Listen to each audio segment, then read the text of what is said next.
tell who's on. I never, I never done this from my laptop.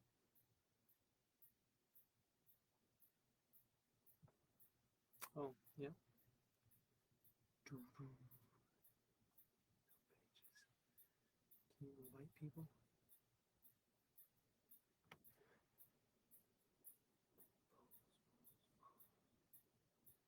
Set up. We'll wait for some peeps.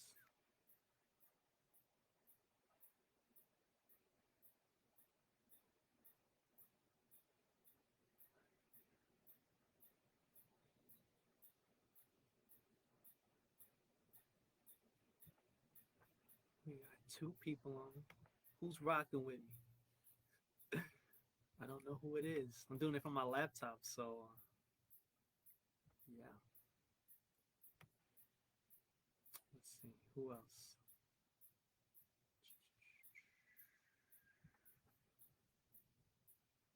All right, we'll wait a couple minutes, couple seconds, and then go ahead and leave your guys' comments if you have questions in the little comment box because this is for you. I'm doing this for you guys, so whatever your questions are, let me know. If you don't have any questions, I'm just gonna do some questions that I wrote down.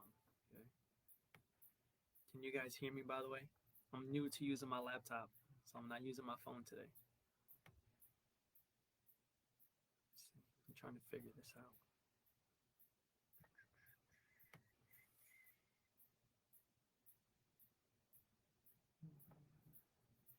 We got another person.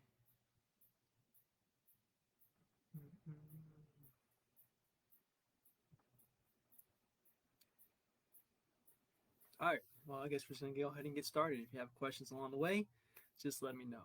All right. So our first question is: does the order of your meals matter? That's a really, really good question, and I guess that would kind of be hard for me to answer because I need more information about you. I would say yes. Overall, meals definitely do matter, depending on your goals and depending on how you're waking up and how you're going to sleep. So my clients know we're really big into cortisol and insulin, which are hormones. So I got some clients that are like, well, in the morning time, I'll wake up, I'm not really hungry, and I feel super tired. So those right there are signs that your cortisol is probably out of whack. Okay, your cortisol should be sky high as soon as you wake up because that's essentially what wakes you up. It turns off the melatonin, which is everybody knows that that's what helps you to go to sleep, right? That's what the melatonin supplement is for. It's supposed to help you to lower your cortisol and start to get a little bit more tired. Okay, so it should be vice versa. Most people who are night owls tend to have cortisol high at night, which is why they can't go to sleep. And then when they wake up, they feel super tired because their cortisol is low. So it should be vice versa. So in a case like that, does my meals matter? Absolutely. So I know we live in America. I know everybody's on social media. And one of the biggest things on social media is I shouldn't eat past 6 o'clock or I shouldn't eat carbs late at night because that's going to make me fat. Well, let me put that to rest. That is absolutely not true. If you eat past 6 o'clock, then you're not going to get fat unless you are a sedentary person and you don't do nothing and you eat more calories than what you burn off, right? So it really is true. Calories in, calories out is what gets people into the state that they don't want to be. Okay. So for the person whose cortisol is super high at night, low in the morning, then I would highly suggest that you switch your carbs from maybe a predominantly high carb breakfast to a predominantly high carb dinner. Okay, because the thing that battles cortisol or lowers it is actually insulin.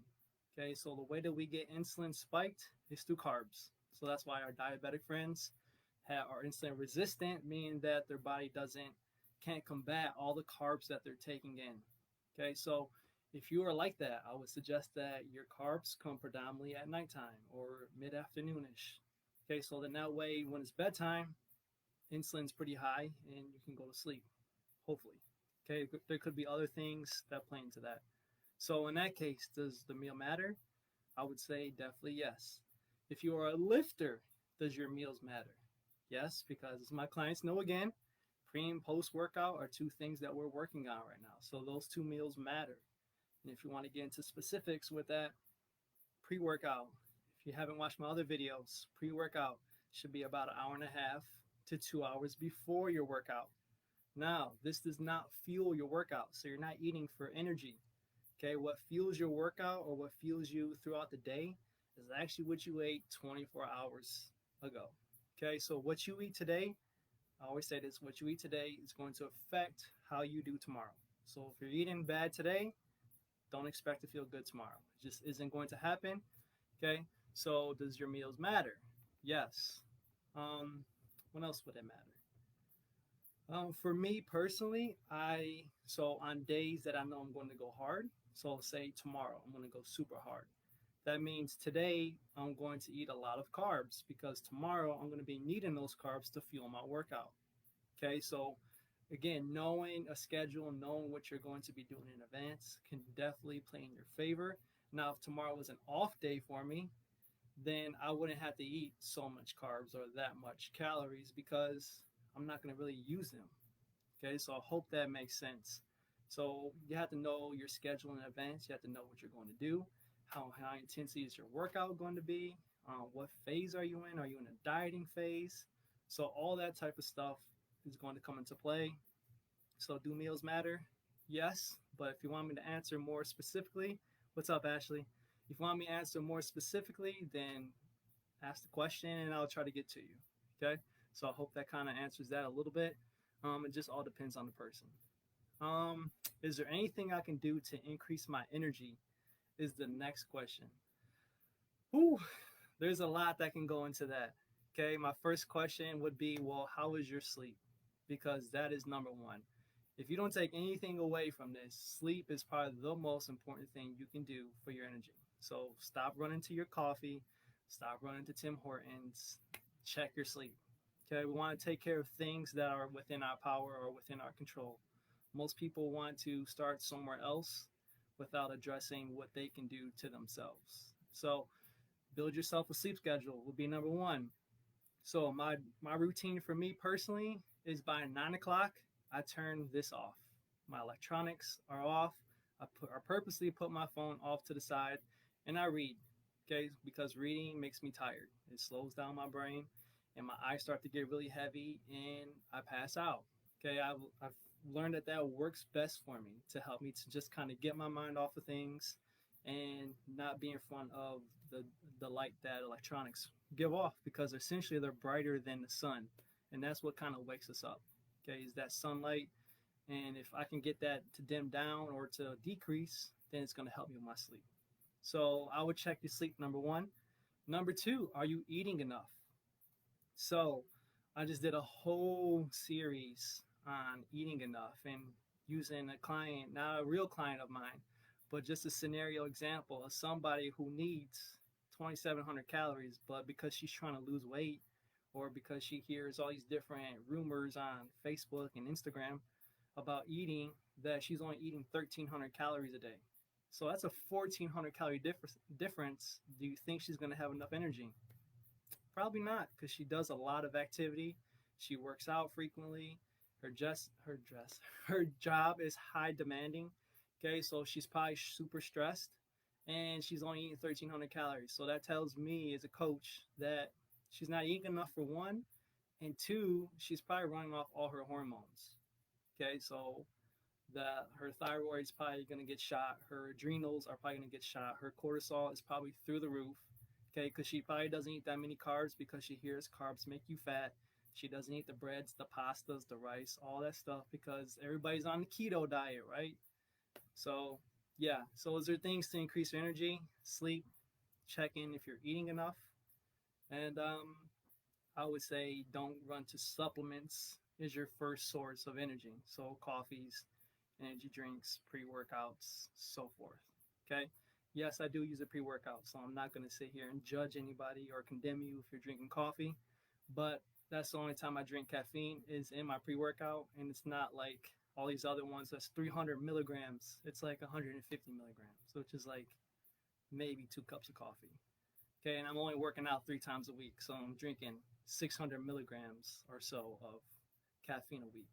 composed to what I used to drink a whole bunch of coffee every single day because, that's what I heard you're supposed to do and so forth. Okay, so check those things. Your sleep, are you eating enough, and ditch the supplements. Okay, let me get my client Amy on here. Excuse me, who I don't know if she's on right now, but I want to sit down and talk with her because she went to go have her blood work done and she's still in the process, and she learned that her thyroid wasn't functioning properly after we did some investigation. Okay, and she cut out all the crap. She cut out all the coffee that she was drinking and increased her calories. And guess what? She feels a million times better. And she even says that she's sleeping better. Okay, so cut out the caffeine. It just isn't doing you anything. Okay, I know we live in America and it's all about coffee. I know I just lost 500 followers, but I'm just being sincere. All right. Any questions so far? Nobody. I just got Ashley telling me hi. Any questions? Okay. How much protein should I get? Hot topic. How much protein should I get? It all depends on you. It all depends on how much you weigh, and it definitely depends on what season you are in. So, what I mean by seasons is, as a coach, in my perspective, I look at.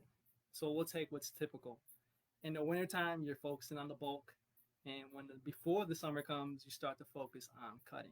Right? That's just how we do it here. Well, there's almost like that in the nutrition world. Okay, but what I've been learning is we got the season phase, so that's your dieting phase. You got your post-season phase, so that means after you accomplish your goals, you stop dieting, you stop with the calorie deficit or whatever your goals are. Okay, maybe performance. Then you got the off season, meaning that you're not into the preseason yet, but you're starting to address those things that you want to start to work on to help you get better for the next season. Okay, and then you go into the preseason. So the preseason is where I usually have most of my clients at. Like right now, some of them are in postseason because they done ate so little that I have to start to build their calories back up because they're at like 1100 to 1200, which is definitely not where anybody should be. Okay, that's almost starvation mode. So if they want to lose weight, it just isn't going to happen. Okay. So anyway, preseason. So when we go into a season phase, so if you're one of my dieters that are trying to lose weight, protein is going to be your number one focus. Okay. And most of my ladies, I'm sorry, you guys just don't get enough. You just don't. You don't eat enough meat or whatever. You'll get the carbs in, no problem. You get the fats in, no problem. But when it comes to the protein, you just don't do a sufficient enough job. So my recommendation, if we are in the dieting phase and we're trying to lose weight, you need at least, I would say, about 1.2 grams of your body weight. Okay, so take me, for example. I weigh almost 200 pounds. Let's just say I weigh 200 pounds evenly. Okay, so that means for me personally, I would have to get at least 200, let's say about 200, 210 grams of protein. Okay, and it's essential during this phase because we're not going to build muscle in the dieting phase. We're going to prevent our body from using our muscle in this dieting phase. Okay, so that's also another misconception, is that I'm trying to lose fat and build muscle. I hear it all the time. Well, let me break it down to you. You're either going to do one or the other. You can't lose fat and build muscle all at the same time. Okay, and that's the reason being. I'm not trying to go off of the subject here, but this is the reason being. If you are in a calorie deficit, you are not in a room to build muscle. Muscle means you are eating more calories than what you're burning. If you want to lose fat, it means that you are burning more calories than what you're eating. So that's why it's impossible to do one or have both. Okay, so it's either one or the other. And usually, most of the time, I got ladies, so it's usually they want to lose fat. Okay, so my mindset in that perspective is if we're losing fat or burning fat, then we need to preserve muscle. How do you preserve muscle? Protein. Okay, so it's inevitable. Every single workout that you do, you are going to burn up some muscle. It's just inevitable. It's called being in a catabolic state. Okay, it's just going to happen. But now when you start to use your muscle for fuel just repeatedly because, you're not eating enough, that's when it becomes an issue. And that's another reason why I'm not a huge fan, of the keto diet. Okay, because essentially they're burning up all their muscle to kind of compromise for their carbs. So this is not a pick on my ketoers. So I'm just not a fan of it. So how much protein? Dieting phase, if you're cutting, 1.2 grams of how much you weigh. Now, if you are like me, I put myself in a post-season phase.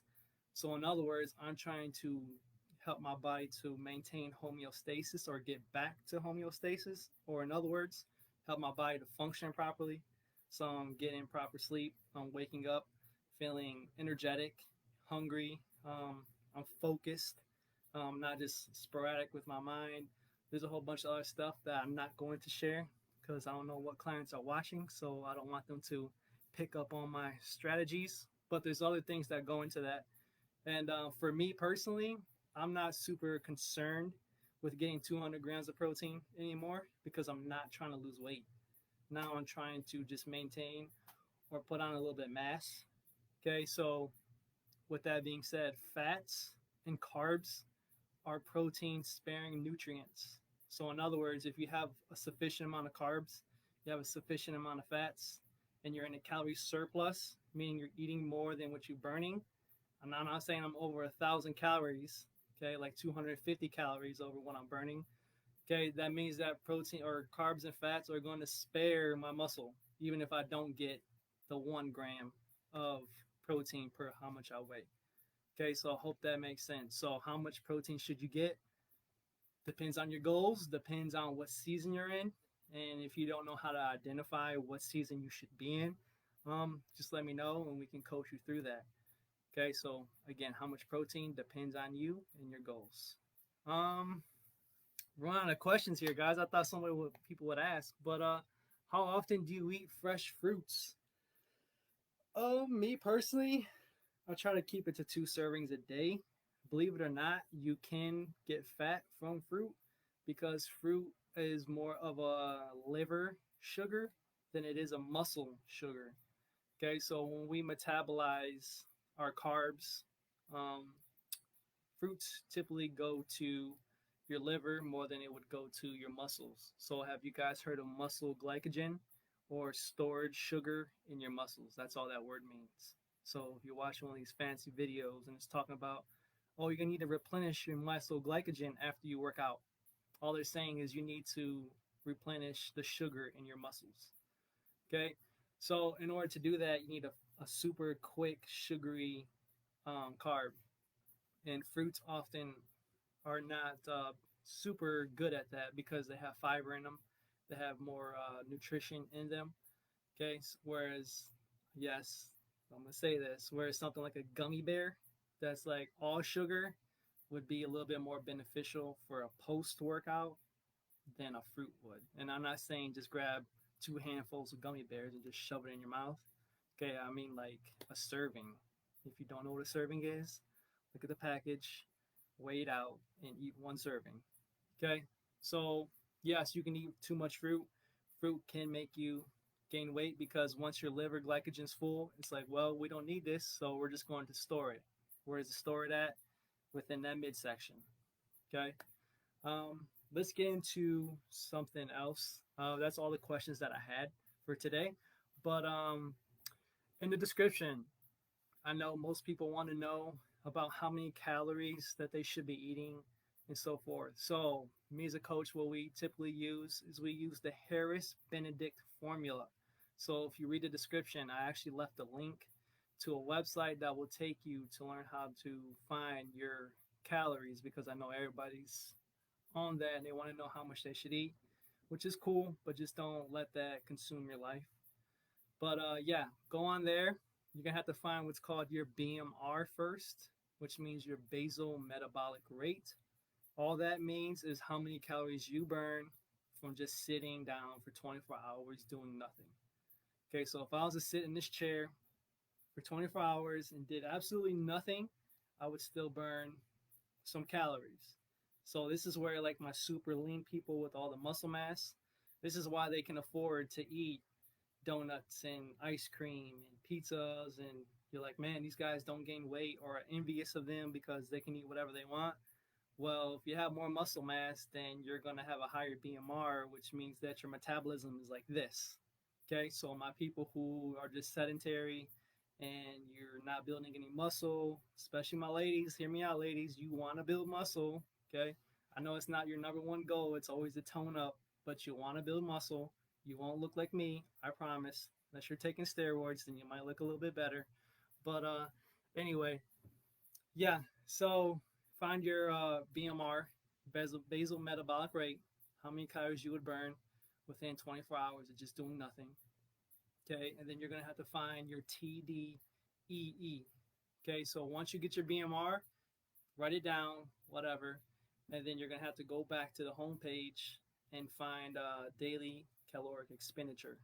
Okay, there's a little blue link in there right underneath where the BMR calculator is. Okay, and then you're gonna have to find your multiplier. So you're gonna have to be honest with yourself and decipher what's your fitness level. So if you're more of just a sedentary, don't really work out, stay at home, or sit on a computer job, then you're like the lowest. But if you're like super active, super stressful job, working out 6-7 times a week, high intensity interval training, then you're gonna be like the highest. Okay, then there's like 3 in the middle. Okay, so decipher which one you are. You're going to take your BMR and you're going to multiply it by one of those numbers. Okay, and that number is going to give you your TDEE. Okay, so for me, my TDEE, because I cut back on my exercise, I know, sounds weird from a trainer, right? I went from training like 5 to 6 times a week to 3. And I'm even thinking about going down to possibly 2, to eating 500 more calories than I burn off, right? Sounds weird. But that's what happens when you're in a post-season mode. You're just trying to recover what you've done in the dieting phase. Okay, that doesn't necessarily mean get fat. That just means that you're trying to maintain your hormones and get your body back to a healthy state, low stress.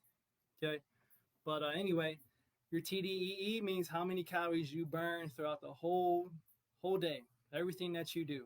Okay, going to work, sitting doing nothing, and all the stress and everything that you take on in the whole day. And this is where I find out if my ladies are eating enough or not. Okay, so once you find that out, then if you need help with breaking down your macros, just let me know, or I can just give you a quick little snippet. So what I would do first, really quick, is once you got your TDEE, you gotta decide if you're even eating enough, first of all. Okay, so be honest with yourself. Do you think you're actually eating what your TDEE stands for or is? Okay, TDEE means how much you should eat and you won't gain any weight. So it's basically maintaining. So all my people who are looking to just maintain their weight, eat your TDEE and you should be fine. Now, if you're looking to add muscle, then you need to go about 250 calories to say maybe 400 max over your TDEE. My people looking to lose weight, you need to go about 250 to about 500 calories less than your TDEE. Okay, that's where you get your calorie deficit. Okay, but again, be honest with yourself. Are you even eating anywhere close to your TDEE? Because you may be like one of my clients and in like a 1,200 calorie deficit already. Then you shouldn't cut your calories. You need to increase. Now, no, it's not what you want to hear, but I'm just being honest. Anyway, from there, you're going to do 20% of that TDEE, or if you're going to a calorie deficit, you're going to do 20% of whatever your calorie deficit number is. Okay, you're going to divide that number, and then whatever you get, you're going to divide that by 9. Divide that by 9, and that's going to be how many grams of fat you should get. Okay, so one more time. Whatever your number is for whatever you're trying to do, calorie surplus or deficit, 20% of that number, okay, keep it, and then you're going to divide that number by 9. That's going to give you your fat. All right, now you're going to be like, well, how much protein? Well, what did I say? At least, if you're in a calorie deficit, you're going to go about 1.2 grams. So however much you weigh is how much you should try to get in protein. Okay, if you are going a little bit higher, then you need about 0.8 of how much you weigh. Okay, I wouldn't go anything less than 0.8. So whatever that number is, you're going to take that, you're going to multiply it by 4. Okay, so for example, if I was to take 200 grams of protein for me, I'd multiply that number by 4. Okay, that'd give me 800. That means 800 calories is in 200 grams of protein. Okay, so now you got how many calories you got from fat, whatever that is, and how many calories you got from protein. Now you're going to combine those two numbers. Okay, now you're going to find your TDEE and whatever you're trying to do.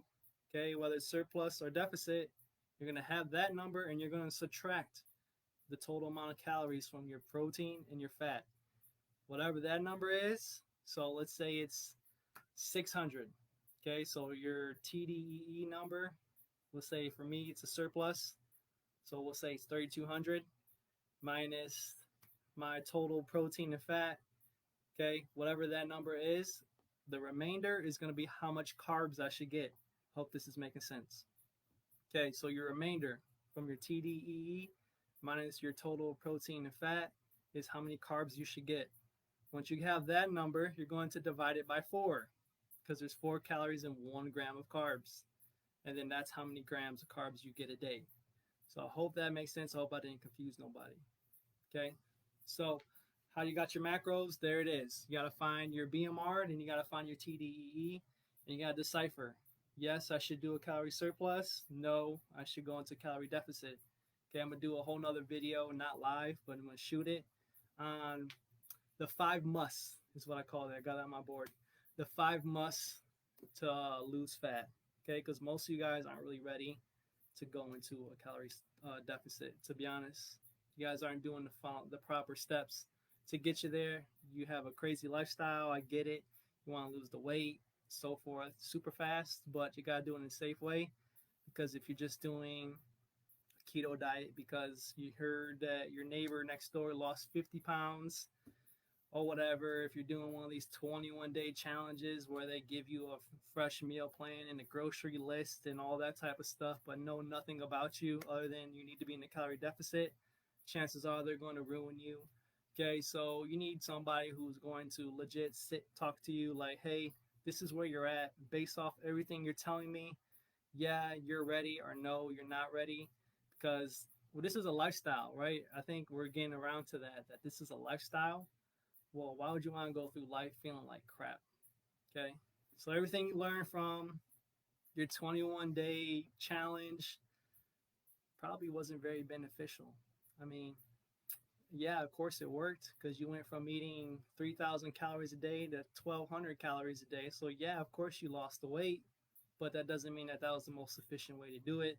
And long-term wise, doesn't mean that's going to keep you safe.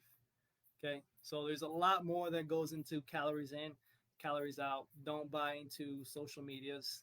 Okay, they're just going to try to make money off of you. Okay, and that's why we do these things. So I'm not saying every trainer out there is just after your money, but that's why I'm doing this, because I want to educate you guys and get you guys the best results. So no questions, but hopefully we can get this escalating. There'll be more people. Thank you guys for watching. If you have questions for next week, go ahead and leave them, or just comment on my Facebook page and I'll get to them. Okay. Have a good night. Detox. Turn those electronics off. Get your 8 hours of sleep. Okay. Have a good night, guys. Thanks for watching.